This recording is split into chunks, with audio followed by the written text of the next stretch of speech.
Hai dan salam sejahtera. Tajuk baik pulang kami ialah Cybergogi. Nama ahli kumpulan ialah Ivy Vanilla Nelson, Fatin Nadirah binti Abdullah, Nur Akilah binti Ahad, Nur Umairah binti Hairus, Rusmawanis binti Rusti dan Nur Aisyah binti Nazlan. Cybergogi merupakan strategi pembelajaran berasaskan persekitaran maya, iaitu secara dalam talian. Metod pembelajaran melalui konsep Cybergogi sebagai sistem pembelajaran online yang terlibat. Cybergogi merupakan salah satu inovasi pembelajaran berasaskan teknologi informasi dan komunikasi dengan 3 faktor yang saling mempengaruhi iaitu kognitif, emosional dan sosial.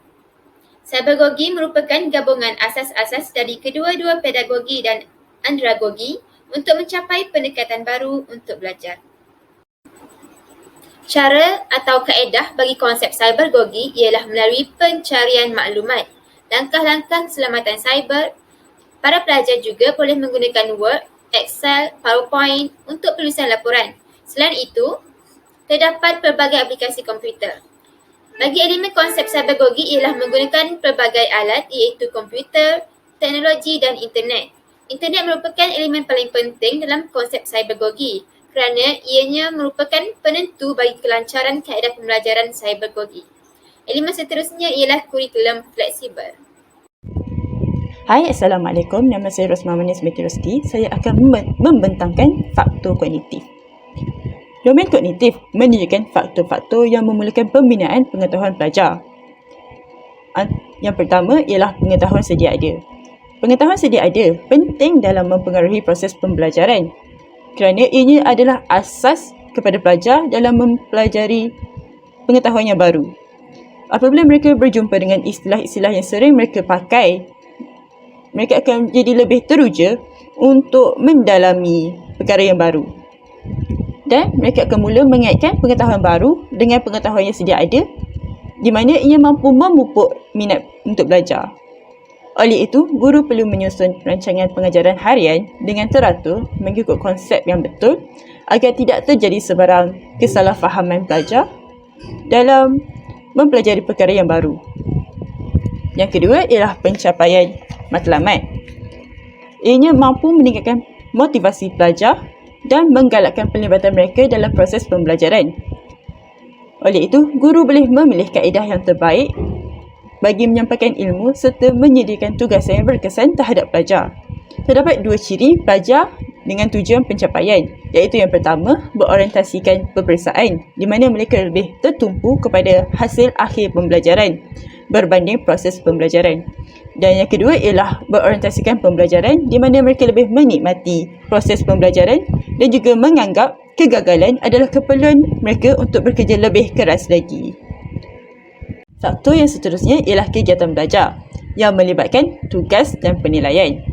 Bagi merangsang pelibatan pelajar dalam kelas, tugasan yang diberikan haruslah mencabar, autentik dan multidisiplin. Tugas yang mencabar serta berkait dengan aktiviti harian pelajar dapat memicu sikap ingin tahu dalam diri pelajar. Seterusnya ialah penilaian yang autentik. Ianya dapat menggalakkan pelajar untuk menggunakan pengetahuan mereka, menampilkan sikap dan keterampilan yang diperoleh daripada hasil pembelajaran. Yang terakhir ialah multidisiplin, di mana tugas diberikan dalam bentuk wawancara, pemerhatian dan juga penilaian terhadap pembentakan yang disampaikan oleh pelajar. Faktor yang terakhir ialah gaya belajar. Gaya belajar merupakan satu strategi yang digunakan oleh pelajar dalam mempelajari, memahami dan mengolah maklumat baru yang mereka perolehi. Terdapat 2 dimensi belajar kognitif utama, iaitu citra lisan ataupun imagery verbal yang cenderung untuk menggunakan penyampaian dalam bentuk image atau lisan dalam menyampaikan maklumat. Yang kedua ialah holistic analytic. Mereka cenderung untuk menganalisis setiap maklumat dengan menyeluruh. Itu sahaja daripada saya. Terima kasih. Seterusnya adalah faktor emosi. Emosi adalah perasaan yang dilalui oleh setiap individu yang penting untuk dikawal dan diekspresikan. Emosi dipengaruhi oleh beberapa perkara. Yang pertama adalah kesedaran diri. Kesedaran diri adalah kecerdasan emosi seseorang yang merangkumi kepribadian, kepercayaan, kekuatan, kelemahan, motivasi, dan kemampuan untuk berkomunikasi. Kecerdasan emosi akan membantu dalam merasakan dan memahami emosi. Dengan adanya kesadaran diri, pelajar diharapkan untuk dapat mengatasi kelemahan diri serta memberi lebih motivasi dalam pembelajaran. Kedua adalah kesadaran masyarakat. Kesadaran masyarakat adalah kemampuan dalam menempatkan diri dalam kalangan masyarakat untuk mewujudkan interaksi yang baik dan selesa.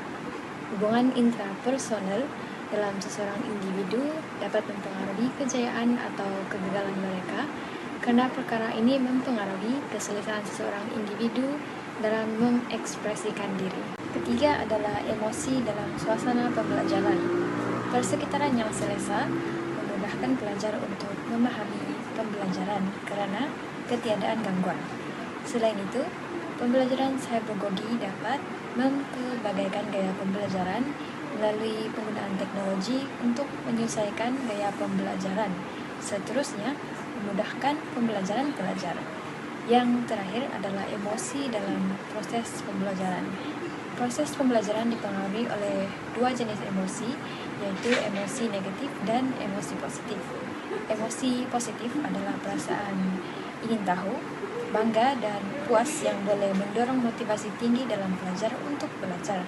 Manakala emosi negatif adalah perasaan bingung, cemas, kecewa, bosan, dan rasa tidak puas hati yang boleh menurunkan motivasi pelajar dalam pembelajaran. Baiklah, saya Nur Akila binti Ahad akan meneruskan pembentangan mengenai faktor sosial. Ada 4 hal yang terkandung di dalam faktor sosial. Antaranya ialah atribut peribadi.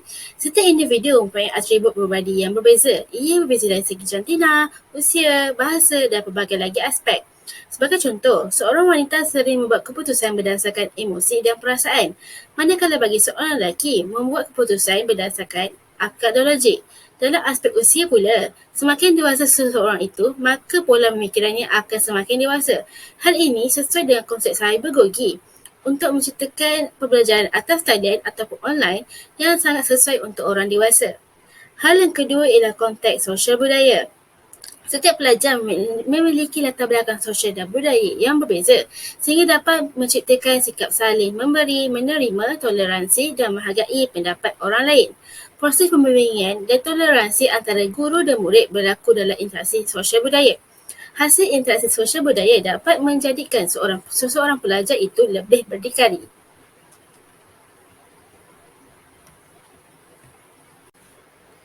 Baiklah, untuk yang ketiga adalah komuniti atas talian. Komuniti dalam talian adalah seperti persekitaran yang boleh digunakan untuk bertukar-tukar maklumat, memberikan motivasi, mencari kawan dan di mana orang datang dan memberikan maklumat dan mendapatkan maklumat. Dalam pembelajaran cybergogi ini, penggunaan internet sangat memainkan peranan penting kerana tanpa internet kita akan sukar untuk mencari maklumat. Yang terakhir dalam faktor sosial adalah komunikasi. Alat komunikasi individu dan juga boleh digunakan untuk kumpulan. Sebagai contoh, penggunaan email, persidangan dalam talian, pangkalan data web, perisian kumpulan dan persidangan audio, video dengan ketara meningkatkan capaian dan kemudahan interaksi di kalangan pelajar. Seterusnya, saya Nur Aisyah binti Nazlan akan menerangkan tentang implementasi cybergogi. Pemanfaatan teknologi maklumat secara maksimum akan menghasilkan suasana belajar yang menyenangkan dan menarik. Pembelajaran dan pengajaran cybergogi mampu mengubah suai pembelajaran setiap subjek menjadi lebih menarik dengan menggunakan platform teknologi maklumat dan komunikasi yang berbagai. Ia dapat dilaksanakan melalui 4 cara iaitu video konferensi, ruang belajar, media sosial dan penggabungan antara video konferensi dan ruang belajar. Video konferensi merupakan bentuk pemanfaatan perkembangan teknologi yang dapat digunakan untuk komunikasi dua orang atau lebih dengan ciri-ciri suara, gambar dan ruangan chat. Penggunaan video konferensi dalam dunia pendidikan dapat meminimalkan kos dan dapat diubah mengikut kemampuan masa guru dan murid.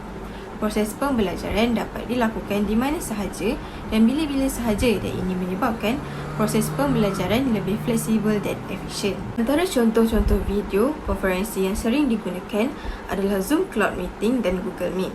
Melalui dua platform ini akan dapat menghasilkan first impression sebelum memulakan sesi pembelajaran di mana ianya sangat penting untuk guru dan murid. Seterusnya, bagi membolehkan first impression dan sesi pembelajaran berjalan dengan efektif, guru haruslah menekankan murid untuk membuka kamera mereka. Ini kerana dikhawatiri terdapat murid yang tidak fokus ataupun tidak hadir ke kelas di mana hanya semata-mata video sahaja yang ada dan muridnya tiada. Seterusnya, ruang belajar atau tempat belajar. Ruang belajar adalah tempat yang digunakan untuk sesi pengajaran dan pembelajaran.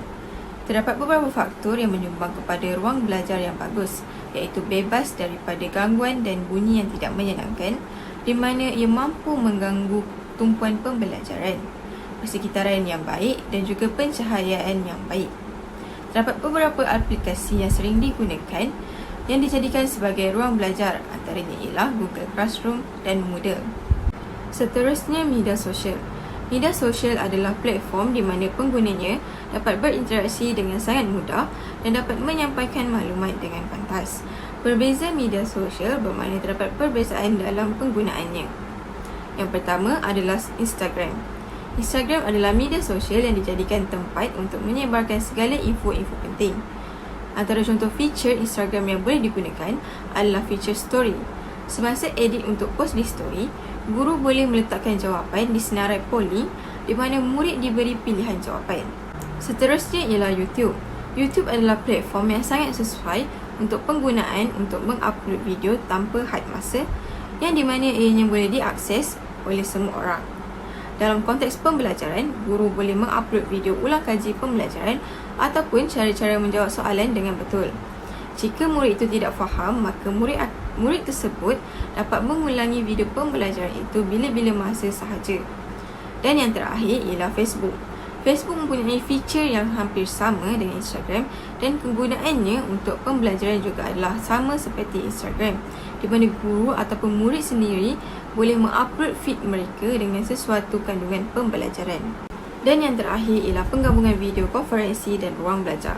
Penggabungan ini dapat dilakukan ketika berlakunya ujian.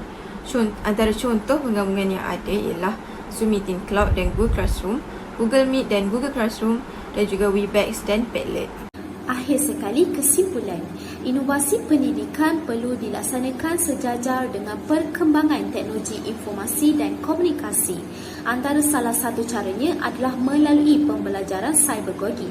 Pembelajaran yang berkonsepkan cybergogi boleh digunakan untuk pengembangan pembelajaran kognitif, emosional dan juga sosial. Hal ini disebabkan cybergogi mampu mendorong pelajar menjadi lebih aktif serta mempunyai akses belajar dan komunikasi yang lebih luas. Ini sekaligus memberi kebebasan kepada pelajar untuk menentukan gaya dan waktu belajar sendiri yang sesuai dengan kehidupan mereka. Tambahan lagi, inovasi pembelajaran melalui cybergogi dapat memberikan suasana belajar yang lebih menarik dan menyenangkan. Proses pembelajarannya juga dapat dilakukan menggunakan media seperti Google Classroom, Zoom Cloud Meeting, Meet dan sebagainya. Akhir sekali, guru juga boleh menggunakan game sebagai media belajarnya. Oleh itu, pembelajaran akan menjadi lebih menarik. Di sini kami sertakan rujukan hasil dari maklumat yang kami perolehi berkaitan cybergogi.